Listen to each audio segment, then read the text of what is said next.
On August 6th, 1945, at 8:09 in the morning, a 12-year-old girl named Setsuko Thurlow was sitting in her classroom at a school 2 kilometers from the center of Hiroshima.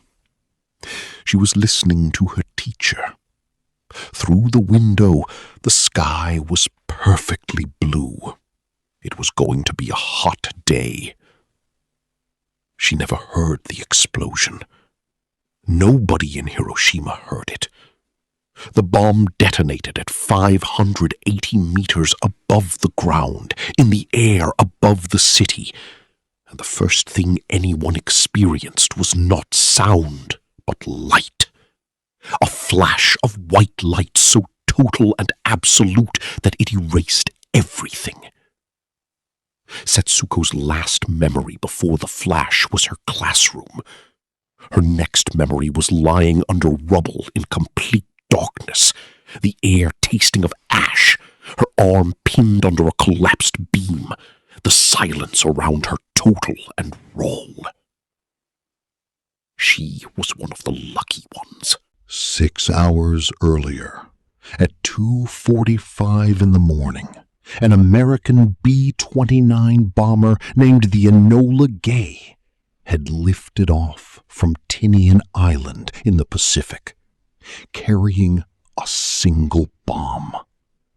The bomb was 3 meters long, weighed 4,400 kilograms, and had been given a name: Little Boy. The crew of 12 knew what they were carrying. Their pilot, Colonel Paul Tibbets, had named the plane after his mother. He was 30 years old.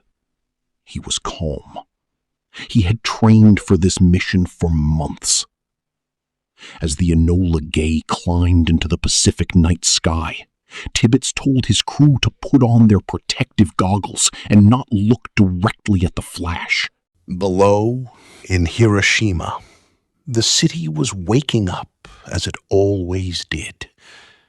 Hiroshima, in August 1945, was a city of 350,000 people, one of the few major Japanese cities that American bombers had not yet touched. That absence of bombing had given Hiroshima's residents a strange, uncomfortable hope. Perhaps they would be spared. Perhaps the war would end before their city's turn came. Children went to school. Trams ran on schedule. The fish market opened at the river. A group of soldiers performed morning exercises in a courtyard near the center of the city. A mother packed her son's lunchbox. A doctor opened his clinic. Hiroshima was alive with the sounds and smells of an ordinary morning in a city that believed, just for one more day, that it might survive. At 8:09 a.m., the Enola Gay's bombardier, Major Thomas Ferriby, took control of the aircraft. He was looking through the Norden bomb sight, aligning the plane with the Aoi Bridge at the center of Hiroshima, the designated target. The city was visible below through a break in the clouds. Clear, perfect, undefended. The Japanese air defense system had tracked the Enola Gay as it approached, but had not scrambled fighters. A single B-29 did not seem like a threat worth responding to.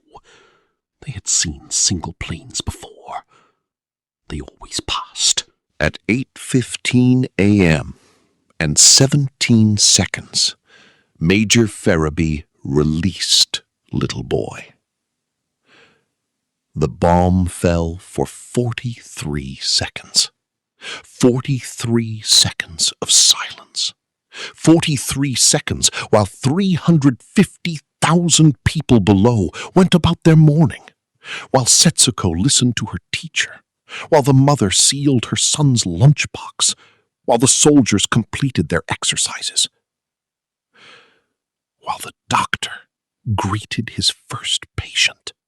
43 seconds in which the world was still the world it had always been.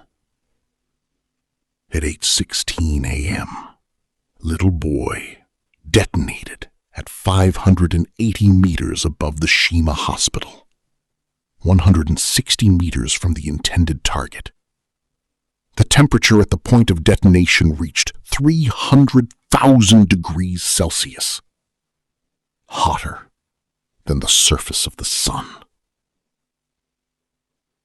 In the first millisecond, everything within 500 meters of the detonation point simply ceased to exist. Not destroyed, not burned, ceased to exist. People, buildings, bridges, trees, converted instantly to gas and dust. The blast wave that followed moved outward at 2 miles per second, flattening every structure within 2 kilometers of the center. Then came the firestorm, superheated air igniting everything combustible in the city simultaneously, creating a self-sustaining fire that burned for hours. Then came the black rain, radioactive fallout falling from the mushroom cloud as dark, oily drops that stained skin and clothing and poisoned water supplies. People who had survived the blast ran to the rivers to cool their burns and drank the black water because they had nothing else. Many of them would die slowly over the following weeks and months from radiation sickness, their hair falling out, their wounds refusing to heal, their white blood cell counts collapsing. By the end of August 6th, 1945, between 70,000 and 80,000 people were dead. By the end of the year, the death toll had risen to between 90,000 and 166,000 as radiation sickness claimed survivors who had walked out of the ruins, believing they had escaped. The Shima Hospital, the building directly below the detonation point, was completely destroyed. Of its staff and patients, not one survived. On the Enola Gay, 12 men watched the mushroom cloud rise from the window of their aircraft. Tail gunner Sergeant Bob Caron photographed it. Co-pilot Captain Robert Lewis wrote in his log, "My God, what have we done?" Colonel Tibbets, in his own account, said he felt no remorse. He believed the bomb had shortened the war and saved more lives, American and Japanese, than it had taken. He maintained that position for the rest of his life. He died in 2007 at the age of 92 and left instructions that there be no funeral and no marked grave, because he feared the grave would become a protest site.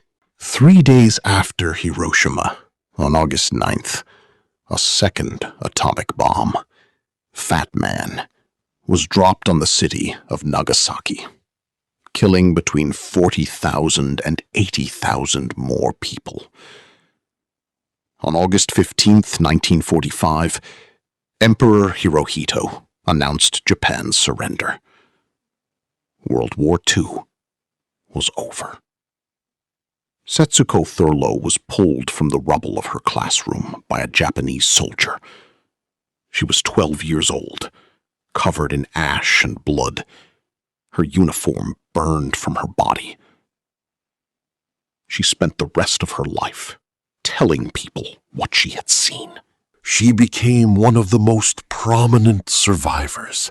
Hibakusha in Japanese, the word for those who survived the bomb, and spent decades advocating for nuclear disarmament. In 2017, she accepted the Nobel Peace Prize on behalf of the international campaign to abolish nuclear weapons. She was 85 years old. She stood at the podium in Oslo and said, "I have dedicated my life to this cause. I speak as a witness to the horror of nuclear weapons. And I speak with urgency. As long as nuclear weapons exist, we are not safe." Today, there are approximately 12,500 nuclear weapons in the world, held by 9 countries. Each one is between 8 and 3,000 times more powerful than Little Boy. The bomb that fell silently through a perfect blue sky on an ordinary Monday morning in August 1945 was the smallest weapon in any modern nuclear arsenal. What Hiroshima showed the world was not the end of something. It was the beginning of a question that humanity has never answered. Now that we know how to end the world, how do we make sure we never do?